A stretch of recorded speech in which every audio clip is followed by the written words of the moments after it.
The chilly October air cut through my skin as I stared at the decrepit facade of Santa Clara Psychiatric Hospital. At 28 years old, with a promising career as a psychologist ahead of me, I never imagined I would be on the verge of voluntarily committing myself to such an institution. But the events of the past few weeks had left me with no choice. The hallucinations, the vivid nightmares, the constant feeling of being watched, everything was driving me insane. And now, standing before this grim building that seemed to suck all the light around it, I wondered if I had made the right decision. The hospital, once a symbol of hope and healing, now stood as a monument to abandonment and neglect. Its brick walls, darkened by time, told silent stories of suffering and despair. The windows, many broken or boarded up, seemed like empty eyes watching my arrival with a morbid interest. I took a deep breath, inhaling the smell of mold and decay that emanated from the place. My hand trembled slightly as I reached for the handle of the heavy entrance door. The cold metal against my skin sent a shiver down my spine, as if it were a premonition of what was to come.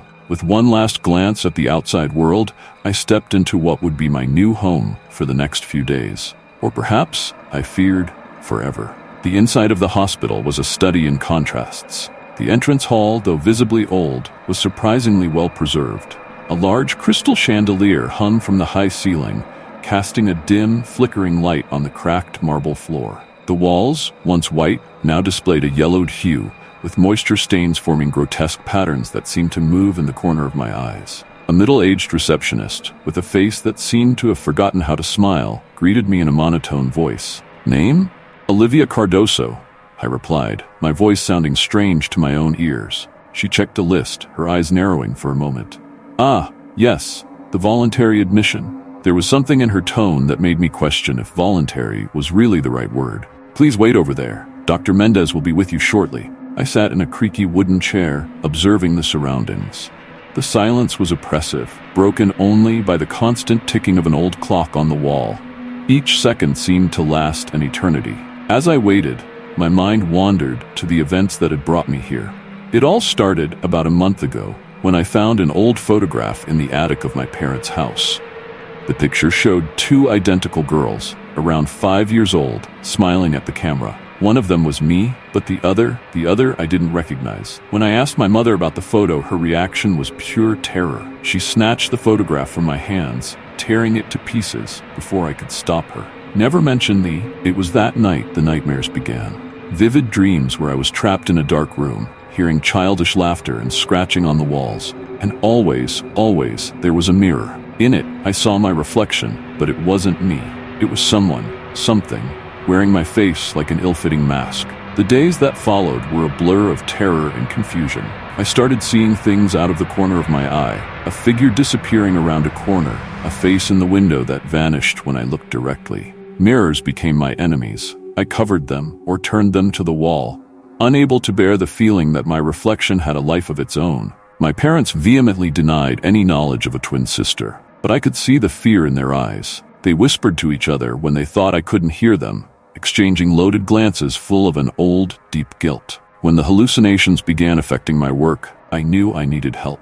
I started seeing my patients transform before my eyes, their faces contorting into demonic expressions. In one particularly horrifying session, I swore I saw my sister, sitting in place of my patient, smiling with teeth too sharp to be human. And so, here I was, ready to submit myself to the care of Santa Clara Hospital, hoping to find answers, or at least some peace. "Miss Cardoso?" A deep voice pulled me from my thoughts.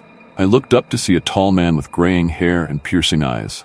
"I'm Dr. Mendez. Please, follow me." I stood up, my legs trembling slightly, and followed him through the hospital's corridors. The smell of antiseptic mixed with something older and darker as we ventured deeper into the building. The walls seemed to close in around us, and I had the unsettling feeling that we were descending, even though we were walking down an apparently flat hallway.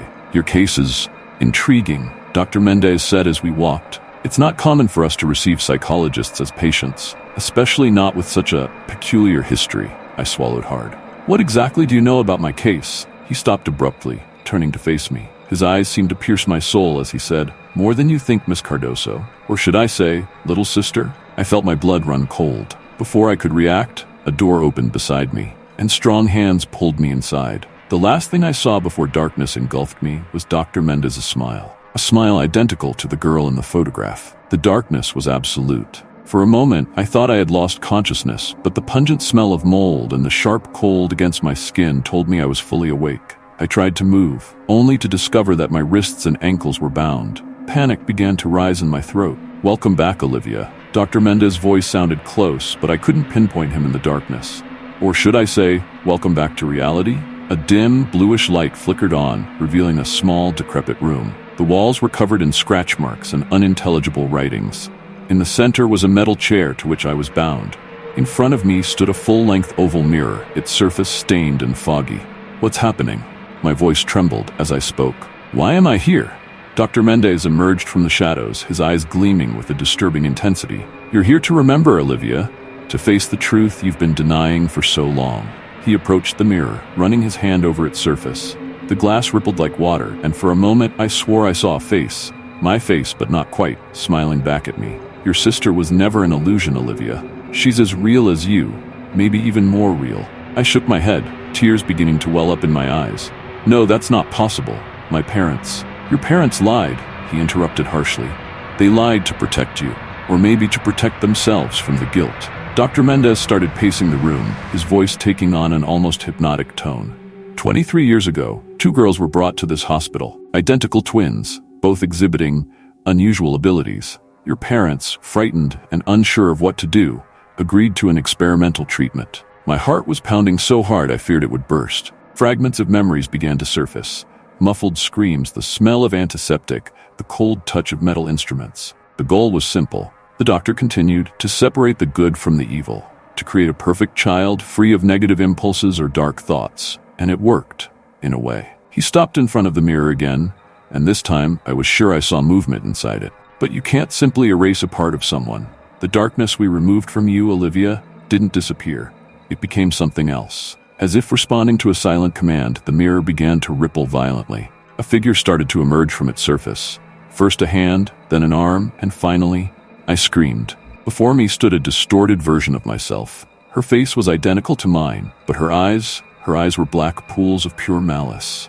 "Hello, little sister," she said, her voice a cruel, mocking version of mine.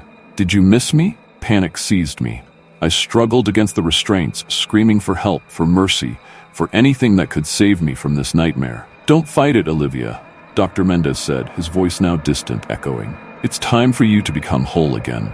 My sister advanced toward me, her fingers elongated like claws. As she drew nearer, I felt a sharp pain in my head, as if something was trying to tear my skull apart from the inside. Memories began flooding my mind, memories that weren't mine, but at the same time were. Glimpses of a life lived in the shadows, watching the world through reflections and dreams. Years of rage, loneliness, and an insatiable desire for revenge. "You abandoned me," hissed the creature that was once part of me.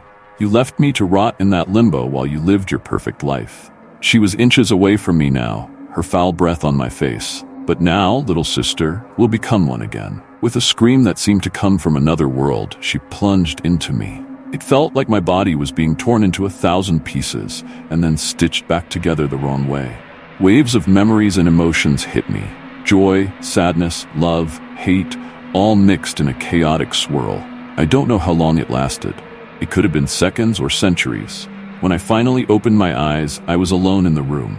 The restraints were gone and the mirror was empty, reflecting only my pale, frightened face. But something was different. I felt pull, as if a part of me I didn't even know was missing had finally returned. Dr. Mendez entered the room, an enigmatic smile on his face. "Welcome back, Olivia. How do you feel?"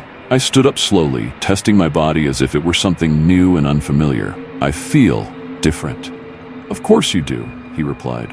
"You're whole again. But remember, with wholeness comes responsibility. You now carry both the light and the darkness within you." I looked at my hands, flexing my fingers. I could feel a latent power coursing through my veins, something that was both exhilarating and terrifying. "What now?" I asked, my voice sounding strangely calm to my own ears. Dr. Mendez's smile widened. "Now, my dear, your real journey begins. The world out there isn't ready for someone like you." As he spoke, I noticed something out of the corner of my eye. In the mirror for just a split second, I saw my reflection smiling back at me. A smile full of sharp teeth and dark promises. And for the first time in weeks, I smiled back. I walked out of the hospital with a sense of power I had never experienced before.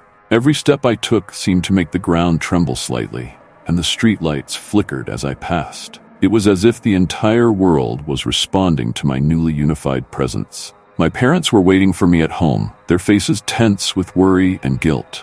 The moment I walked through the door, I knew they could sense the change in me. "Olivia?" my mother asked hesitantly, her voice trembling slightly. I smiled, a smile that wasn't entirely kind. "Hello, Mom. Dad, it's been a while, hasn't it?" My father took a step forward, his hands extended in a gesture of appeasement. "Daughter, we can explain." "Explain what?" I interrupted, my voice laden with a coldness that made them recoil. "How you mutilated me? How you ripped a part of me away and left it to rot in the shadows." The house lights began to flicker violently, responding to my growing anger. Objects on the shelves trembled, and an inexplicable wind blew through the room. "We only wanted what was best for you." My mother whimpered, tears streaming down her face. I laughed, a sound that was both melodious and terrifying. "The best for me, or the best for you? A perfect daughter, without flaws, without darkness." With a wave of my hand, the windows shattered. My parents screamed, cowering against the wall. "Olivia, please," my father pleaded. "We love you." For a moment, I felt my heart falter. A part of me, the part that had been Olivia all these years, wanted to forgive them, embrace them, tell them everything would be okay. But the other part, the part that had been denied and imprisoned for so long, screamed for revenge. I closed my eyes, letting the two parts of me battle. When I opened them again, I had reached a decision. "I love you too," I said softly. "But that doesn't change what you did." With another gesture, the furniture in the room began to move, forming a barrier between me and my parents. "I'm leaving now," I announced. "There's a world out there that needs to know the real Olivia." My mother sobbed, reaching out for me. "Please stay. We can fix this." I shook my head, a sad smile on my lips. "There's nothing to fix, Mom. For the first time in my life, I am complete." I walked to the door, pausing for a moment to look back. My parents were huddled together, looking at me with a mixture of fear and sadness. "Goodbye," I said simply, and walked out into the night. The streets were quiet, but I could feel the city's energy pulsing around me. Every shadow seemed to call to me. Every light seemed to dance for me. As I walked, I began to realize the true extent of my powers. I could feel the thoughts and emotions of the people around me, their fears, their desires, their hopes and dreams. And with this knowledge came an understanding. I could shape this world to my will. I could bring order to chaos, light to darkness, or vice versa. I stopped in an empty square, gazing at the starry sky. Dr. Mendez was right. The world wasn't ready for someone like me, but that didn't matter. I was here now, whole and powerful. A slow smile spread across my face as I contemplated the endless possibilities before me. The future was mine to shape, and I had big plans.